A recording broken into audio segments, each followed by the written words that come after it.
BJP क्यों हारी seat, आइए देखते हैं वीडियो। बीजेपी एक रिकॉर्ड कायम करने जा रही है। माननीय मोदी जी भी एक रिकॉर्ड कायम करने जा रहे हैं, तीसरी बार प्रधानमंत्री बनने जा रहे हैं।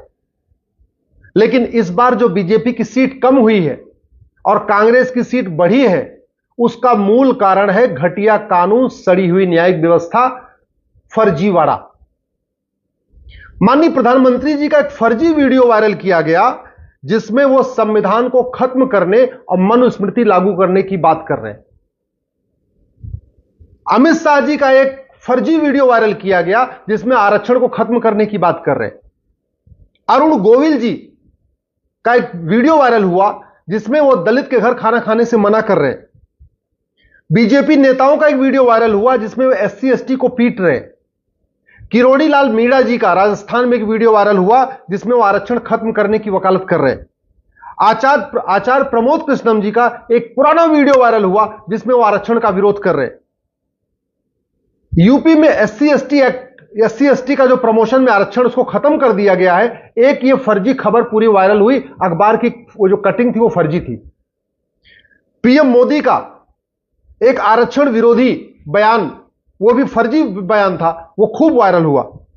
अखिलेश यादव जी एक मंदिर में गए, बाद में उस मंदिर को धोया गया, ये भी एक फर्जी वीडियो था लेकिन खूब वायरल हुआ। आरक्षण के खिलाफ भागवत जी का एक फर्जी वीडियो जबरदस्त वायरल किया गया। मराठा समुदाय को लुटेरा कहा माननीय प्रधानमंत्री जी ने, ऐसा भी एक वीडियो खूब फर्जी वीडियो था, उसको खूब वायरल किया गया। अमित शाह जी ठाकुरों को गाली दे रहे हैं, यह वीडियो भी खूब वायरल हुआ। योगी जी ब्राह्मणों को अपशब्द कह रहे हैं, गाली दे रहे हैं, यह वीडियो भी खूब वायरल हुआ। बीजेपी को वोट न देने पर दलितों की पिटाई की गई है, यह वीडियो भी खूब वायरल हुआ। सिखों का अपमान किया माननीय प्रधानमंत्री जी ने अपने भाषण में, सिखों के बारे में अपशब्द कह रहे हैं, वो वीडियो भी खूब वायरल हुआ। राष्ट्रपति मुर्मू जी को अयोध्या में निमंत्रण ही नहीं दिया गया, यह भी खबर खूब प्रचारित की गई।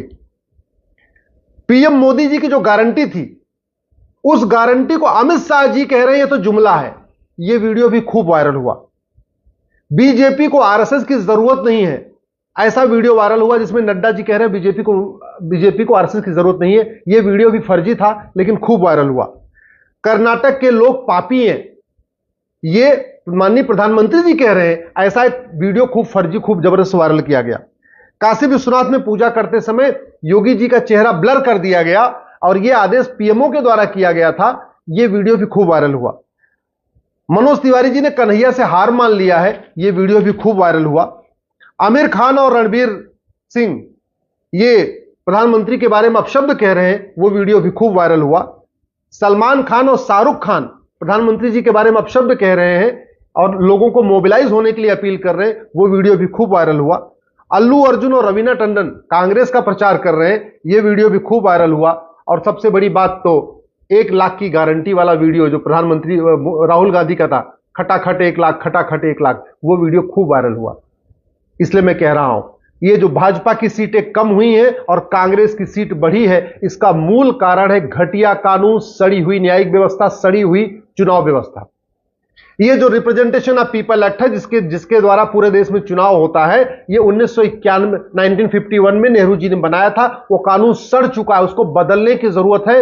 1 नेशन 1 इलेक्शन कोड लागू करने की जरूरत है।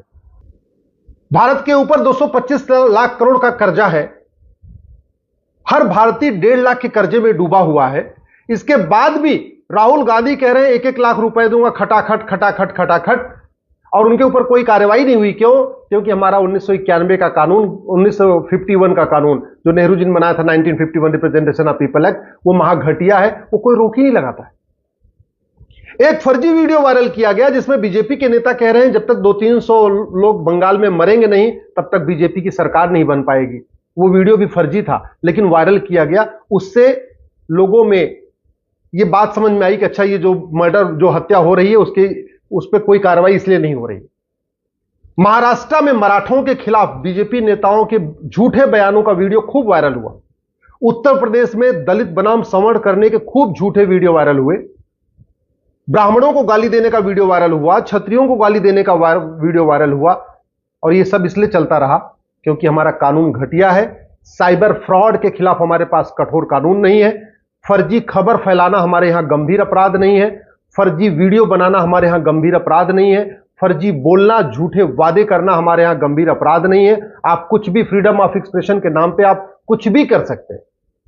तो एक तरीके से जो बीजेपी का सीट कम हुई है और कांग्रेस की सीट बढ़ी है, इसका मूल कारण है घटिया कानून, सड़ी हुई न्यायिक व्यवस्था। इसलिए मैं माननीय प्रधानमंत्री से हाथ जोड़ के निवेदन करता हूं, जो हो गया सो हो गया, लेकिन आप भारत में one nation one penal code लागू करिए।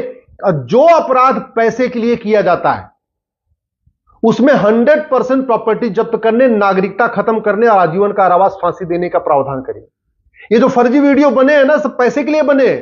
जो फर्जी खबर फैलाई गई, पैसे के लिए फैलाई गई। जो फर्जी वीडियो एडिट कर करके प्रधानमंत्री जी के, गृह मंत्री जी के, बाकी और नेताओं के भी एडिटेड वीडियो वायरल हुए, ये किस लिए? पैसे के लिए। ये पैसा लेते हैं और वीडियो को एडिट करके वायरल कर देते हैं। पूरा तमाशा बना रखा है हमारी व्यवस्था का।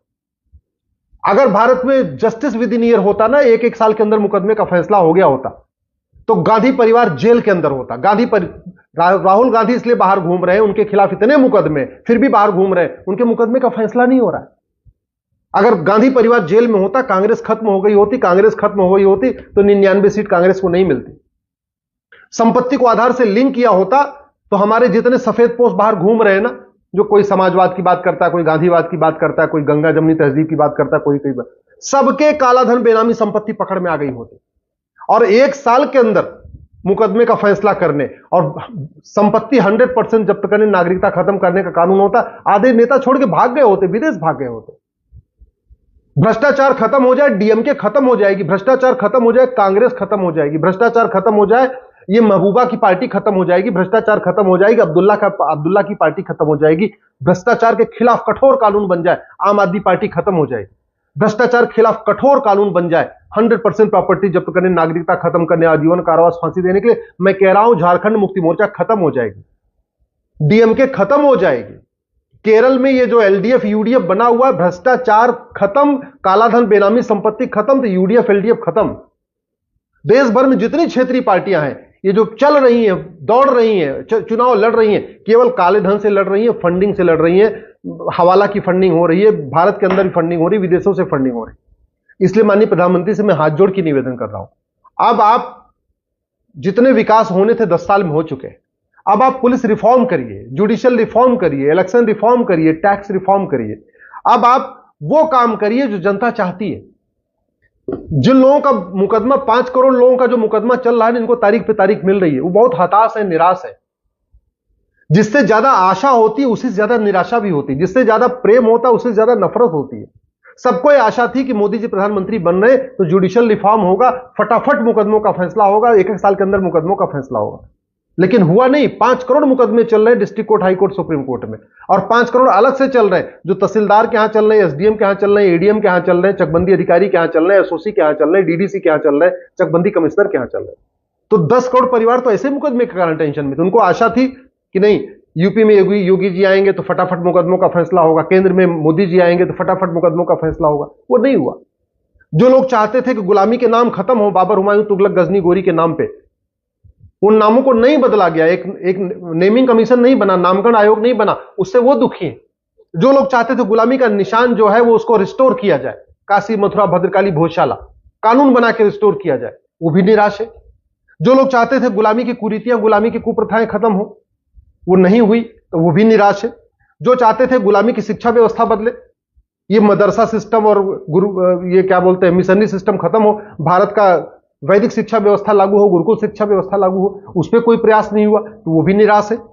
बहुत सारे लोग चाहते थे कि भारत की चिकित्सा व्यवस्था दोबारा रिस्टोर हो, ये जो पूरा विदेशी चिकित्सा व्यवस्था ने पूरे सिस्टम को हाईजैक कर लिया है, ये बदले और भारतीय चिकित्सा, योग, प्राणायाम, नेचुरोपैथी को बढ़ावा दिया जाए, कहीं ना कहीं वो भी निराश है। जो लोग चाहते थे कि ये पुलिस व्यवस्था जो थाना दलाली का अड्डा बना हुआ है, ये रुके, भ्रष्टाचार खत्म हो, लेकिन थाने की दलाली तो रुकी नहीं, थाने का भ्रष्टाचार तो रुका नहीं, एज इट इज चल रहा है। हवलदार वैसे खेल खेल रहा है, थानेदार वैसे ही खेल खेल रहा है, तो उसमें कुछ कमी नहीं आई, तो वो भी निराश है। जो लोग चाहते थे कि ये जो प्रशासनिक व्यवस्था है विदेशी, ये बंद हो, ये जो तहसीलदार, कलेक्टर, ये जो व्यवस्था चल रही है, इसका भारतीयकरण किया जाए, तो वो निराश है। क्या एडमिनिस्ट्रेटिव रिफॉर्म तो हो नहीं रहा। जो लोग चाहते थे जुडिशियल रिफॉर्म हो, जुडिशियल रिफॉर्म तो बिल्कुल नहीं हुआ, कोई उस पर आगे काम ही नहीं हुआ, तो वो भी निराश है। बहुत सारे लोग चाहते थे टैक्स रिफॉर्म हो। ये जो दुनिया भर के टैक्सों का मकड़जाल चल रहा है, जिसके कारण पूरे व्यापारी परेशान है, वो छोटा व्यापारी हो, मिडिल क्लास व्यापारी हो या बड़ा व्यापारी हो, सब परेशान है। Income tax, GST, sale, VAT, TDS, फलाने फलाने फलाने। लोग चाह रहे थे कि भारत में वन नेशन वन टैक्स होगा, तो व्यापारी भी कहीं न कहीं निराश है उनको, क्योंकि मैंने आपको कहा जितनी ज्यादा आशा उतनी ज्यादा निराशा, जितना ज्यादा प्रेम उतनी ज्यादा नफरत। मोदी जी से इतनी ज्यादा आशाएं हैं, इतनी ज्यादा आशाएं कि थोड़े लोग निराश हो रहे। जिनको लगता था कि भाई ये इलेक्शन में जो अपराधी आते जा रहे हैं इनका रोकथाम होगी, लेकिन अपराधी आज भी चुनाव लड़ रहे हैं। तो हमने इलेक्शन रिफॉर्म पे कोई काम नहीं किया। हमने घूसखोरी, कमीशनखोरी, दलाली के खिलाफ कठोर कानून नहीं बनाया। हमने जमाखोरी, कालाबाजारी, मुनाफाखोरी के खिलाफ, मिलावटखोरी के खिलाफ कठोर कानून नहीं बनाया। हमने नशा तस्करी के खिलाफ कठोर कानून नहीं बनाया, मानव तस्करी के खिलाफ कठोर कानून नहीं बनाया, अवैध हथियारों का जो कारोबार चलता है उसके खिलाफ कठोर कानून नहीं बनाया। हमने हवालाबाजी, कबूतरबाजी, नक्काली, घटतौली के खिलाफ कठोर कानून नहीं बनाया। हमने जो कालाधन, बेनामी संपत्ति 100% जब्त करने और नागरिकता खत्म करने, आजीवन कारावास, फांसी देने के लिए कानून नहीं बनाया। हमने माओवाद, नक्सलवाद, अलगाववाद, कट्टरवाद के खिलाफ कठोर कानून नहीं बनाया। हमने घुसपैठियों की 100% प्रॉपर्टी जब्त करने, घुसपैठियों और उनके मददगारों की नागरिकता खत्म करने, आजीवन कारावास देने के खिलाफ कठोर कानून नहीं बनाया। धर्मांतरण के खिलाफ केंद्रीय स्तर पर कोई कानून नहीं बना। जनसंख्या नियंत्रण के लिए पूरे देश में आंदोलन हुआ, लेकिन जनसंख्या नियंत्रण कानून नहीं बना। घुसपैठ के खिलाफ कठोर कानून नहीं बना। तो इससे निराशा है। तो बीजेपी की सीट कम होने और कांग्रेस की सीट बढ़ने के अनेक कारण है। उसमें कैंडिडेट का सिलेक्शन भी हो सकता है। वक्फ एक्ट को खत्म नहीं किया, प्लेस ऑफ वर्शिप एक्ट को खत्म नहीं किया, माइनॉरिटी कमीशन एक्ट को खत्म नहीं किया। जितने भी कांग्रेस ने कानून बनाए थे, हमने किसी भी कानून को खत्म नहीं किया। चाहे 1954 का ड्रैगन मैजिक एक्ट था, उसको खत्म नहीं किया। तो लोगों की आशा थी कि सरकार आएगी हमारी तो जितने कांग्रेसी कानून हैं ये भी खत्म होंगे, जितने अंग्रेजी कानून हैं ये भी खत्म होंगे। भारत में पुलिस थाने का भ्रष्टाचार खत्म होगा, तहसील का भ्रष्टाचार खत्म होगा, जिले का भ्रष्टाचार खत्म होगा, एजुकेशन डिपार्टमेंट का भ्रष्टाचार खत्म होगा, हेल्थ डिपार्टमेंट का भ्रष्टाचार खत्म होगा, पीडब्ल्यूडी का भ्रष्टाचार खत्म होगा, रेलवे का भ्रष्टाचार खत्म होगा। लोग जाएंगे किसी काम के लिए तो उनको वहां पे बार ऑफिस दौड़ाया नहीं जाएगा। लोगों को ये आशा थी कि अगर आप जो है तारीख पे तारीख नहीं मिलेगी बल्कि न्याय होगा। तो एक निराशा भी है। कैंडिडेट सिलेक्शन भी एक बड़ा कारण हो सकता है। ये इतनी सारी निराशा भी बड़ा कारण हो सकती है। जो कांग्रेसी कानून नहीं खत्म किए गए, बदले गए, ये भी बड़ा कारण हो सकता है। लेकिन सबसे बड़ा कारण है फर्जीवाड़ा, जो मैंने शुरुआत में आपको बताया। इतने फर्जी वीडियो वायरल हुए, इतने सोशल मीडिया के फर्जी अकाउंट बने हुए हैं, ट्विटर पे फर्जी अकाउंट बने हुए हैं, फेसबुक पे फर्जी अकाउंट बने हैं, व्हाट्सएप पे फर्जी वीडियो घूम रहे हैं, इंस्टाग्राम पे फर्जी वीडियो घूम रहे हैं। और इसका मूल कारण क्या है? घटिया कानून का खौफ नहीं है। जब तक कहते नहीं भय बिन होए न प्रीत, कानून कठोर होता है और फटाफट अगर जब दंड मिलता है तो खौफ पैदा होता है। फिर लोग गलत काम करने से डरते नहीं है। गलत काम इसलिए सब हुआ है पूरे चुनाव में क्योंकि सबको पता है कुछ भी बोल दो, कुछ भी भाषण दे दो, कुछ भी वादा कर दो, 1-1 लाख देने का वादा कर दो, 5-5 लाख देने का वादा कर दो, कोई फर्क नहीं पड़ेगा क्योंकि कानून ही नहीं है। किसी प्रधानमंत्री का फर्जी वीडियो वायरल हो रहा है, सोच लीजिए जरा आम जनता की क्या औकात। गृह मंत्री का फर्जी वीडियो वायरल कर दिया, क्यों? कहां से हिम्मत आई? उनको पता है कोई फर्क नहीं पड़ेगा, 2-4 महीने की सजा हो जाएगी ना। अरे भैया, जब 1-2 करोड़ रुपए मिल गया फर्जी वीडियो वायरल करने का, उसके बाद अगर 1-2 साल सजा भी हो गई तो क्या फर्क पड़ता है? इसलिए मैं हाथ जोड़ के निवेदन करता हूं माननीय प्रधानमंत्री से, आप उन कामों को करिए जिससे लोग हताश हैं, जिसके न होने से लोग निराश हैं, जिसके न होने से हताश हैं। आप घुसपैठ के खिलाफ तत्काल कठोर कानून बनाइए, धर्मांतरण के खिलाफ कठोर कानून बनाइए, जनसंख्या नियंत्रण कठोर कानून बनाइए, यूनिफॉर्म सिविल कोड लागू करिए, यूनिफॉर्म एजुकेशन लागू करिए, यूनिफॉर्म हेल्थ कोड लागू करिए, यूनिफॉर्म टैक्स कोड लागू करिए, यूनिफॉर्म इलेक्शन कोड लागू करिए, यूनिफॉर्म एडमिनिस्ट्रेटिव कोड लागू करिए। अब रिफॉर्म वाले काम करिए। ये जो जहाज के ऊपर आज भी वीटी लिखा हुआ है, विक्टोरिया टेरिटरी, इसको खत्म करिए। कुल मिला के जो गुलामी के नाम, गुलामी के निशान, गुलामी की कुरीतियां, गुलामी की कुप्रथाएं, गुलामी के संस्कार चल रहे हैं, इनको खत्म करिए। ये गुलामी की शिक्षा, गुलामी की चिकित्सा, गुलामी की न्यायिक व्यवस्था, गुलामी की पुलिस व्यवस्था, गुलामी की प्रशासनिक व्यवस्था को खत्म करिए। गुलामी की टैक्स व्यवस्था को बदलिए, गुलामी की लेबर सिस्टम को बदलिए, गुलामी के जो बिजनेस सिस्टम इसको बदलिए। और हर चीज का भारतीयकरण करिए, यही आपसे आशा है।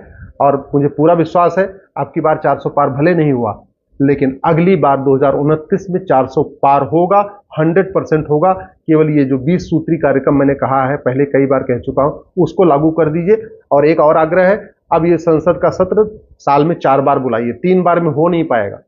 25-25 दिन संसद चले और साल में 4 बार चले, यानी कम से कम 100 दिन पार्लियामेंट चले ही चले। और जो हंगामा करते हैं उनके लिए नो वर्क नो पे सिस्टम लागू करिए। अगर कोई संसद डिस्टर्ब करे, संसद को एकदम खराब करे, उसके ऊपर नो वर्क नो पे, न वेतन मिलेगा, न गाड़ी मिलेगी, न भत्ता मिलेगा, तब जाके संसद चलने देंगे। नहीं तो हंगामा करते रहेंगे, पूरा संसद सत्र खत्म होता जाएगा, कानून बदले नहीं जाएंगे, अंत में निराशा और बढ़ेगी, फ्रस्ट्रेशन और बढ़ेगी।